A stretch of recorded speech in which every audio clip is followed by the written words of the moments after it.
Në shtetin Amerikan Arizona është ekzekutuar me injeksion vdekjeprurës Leroy Dean McGill, i dënuar për një krim të rënd të kryer në vitin 2002, ku kishte hedhur benzin mbi një qift që i kishte vënë flakën. Sipas autoriteteve të departamentit të korrektimit në Arizona, 63 vjeçari u shpall i vdekur në orën 10:26 të mëngjesit, pasi kishte konsumuar vaktin e tij të fundit që përfshinte onion rings, buk me gjalp, tortë me çokoladë dhe sallatë jeshile. Para ekzekutimit ai ka falenderuar stafin e burgut dhe dëshmitarët, duke thënë se ishin treguar shumë të sjellshëm dhe të mirë. Po ashtu ai është parë duke buzëqeshur dhe duke tundur kokën para se t'i administrohej injeksioni fatal.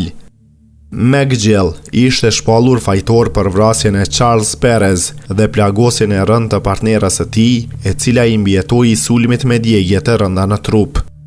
Sipas hetimeve, ngjarja kishte ndodhur në një banesë në Phoenix, pas një konflikti dhe përdorimit të substancave narkotike.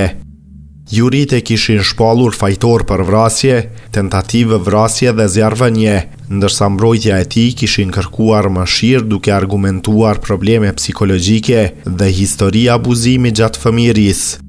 Pavarësisht përpjekjeve ligjore për rishqyrtim të dënimit, ekzekutimi u krye siç ishte planifikuar nga autoritetet amerikane.